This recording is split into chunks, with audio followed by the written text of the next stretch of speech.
Por más difícil que un tema nos parezca o cuanto más nos matemos la cabeza por aprendernos una fórmula, no debemos negar el interés nato que tenemos por la química, incluso con los temas más retadores. Por eso hoy hablaremos de los alcanos de una manera fácil y precisa para que no pierdas esas ganas de aprender.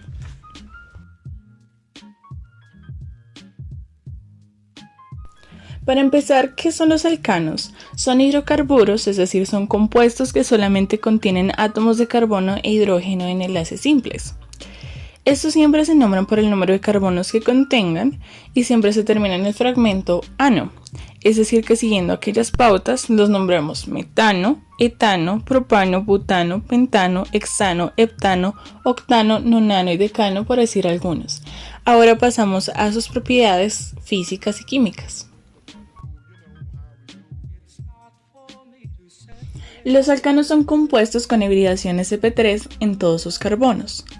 La hibridación sp3 es la combinación de un orbital s y de 3 orbitales p para dar 4 orbitales híbridos y así formar enlaces simples. Los alcanos de menor tamaño como metano, etano, propano y butano son gases a temperatura ambiente. Los alcanos lineales desde pentano hasta hexadecano son líquidos.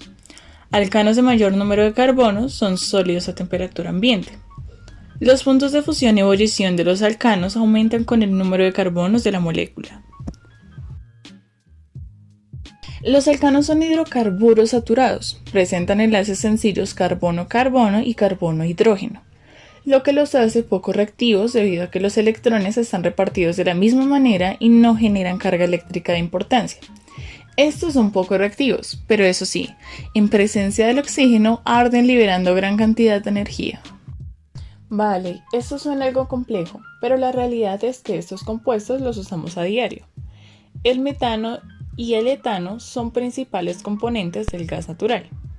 Los alcanos también se usan como removedores de pinturas y pegamentos y constituyen la materia prima para elaborar infinidad de compuestos orgánicos sintéticos y también se usa para formar la gasolina.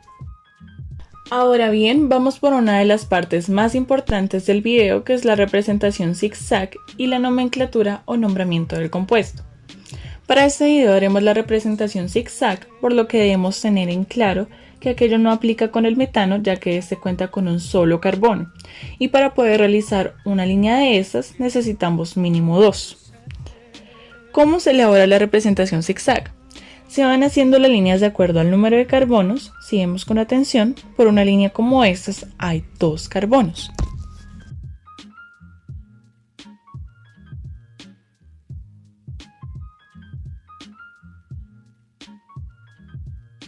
Para hacer nuestro ejemplo, el pentano, tengamos en cuenta que el carbono o primer carbono y el último se cuentan desde el punto de inicio y final de esta cadena, así como se ve en la imagen.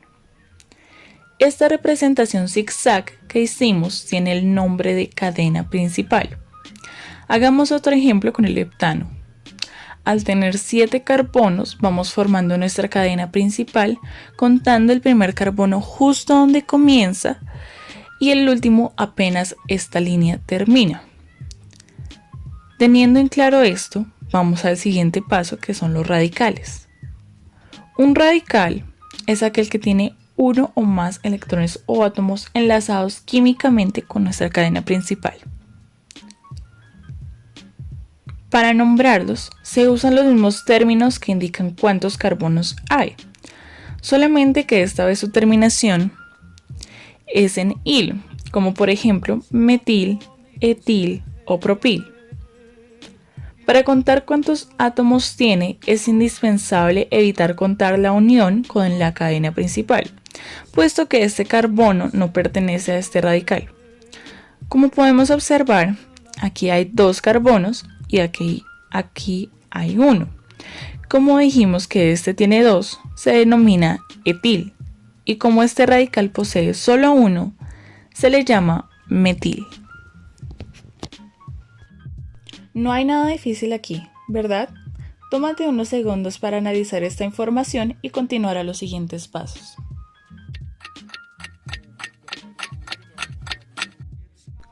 Vamos a pasar a nuestra nomenclatura o nombramiento del compuesto. Por lo tanto, debemos enumerar nuestra cadena principal para identificar las posiciones de nuestros radicales. Para que se nos facilite más, vamos a ver esto como un camino en donde encontramos varias rutas. Debemos buscar por cuál camino se encuentran más carbonos. Como la representación que estamos haciendo es de un heptano, debemos buscar que uno de estos nos dé 7. Yéndonos por esta ruta, vemos que alcanzamos a cortar solamente 5 carbonos, por lo tanto no nos sirve.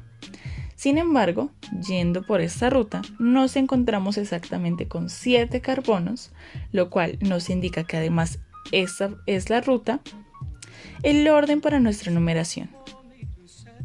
Como el radical etil está situado a nuestro lado derecho, comenzaremos a enumerar por aquí. Ya habiendo enumerado la cadena principal, encontramos que la posición del etil está en el carbono 3, mientras que el metil se ubica en el carbono 4 de nuestra cadena principal. Finalmente recurrimos a nuestra nomenclatura. La nombraremos de la siguiente manera: número de posición, guión, nombre del radical. Esta parte se repite por cuántos radicales haya. En este caso hay 2 radicales, entonces se repite 2 veces. Y finalmente el nombre del compuesto. Tengamos en cuenta que debemos colocar estos radicales en orden alfabético.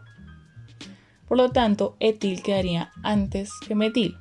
Y finalmente, nuestro resultado sería 3-etil-4-metil heptano.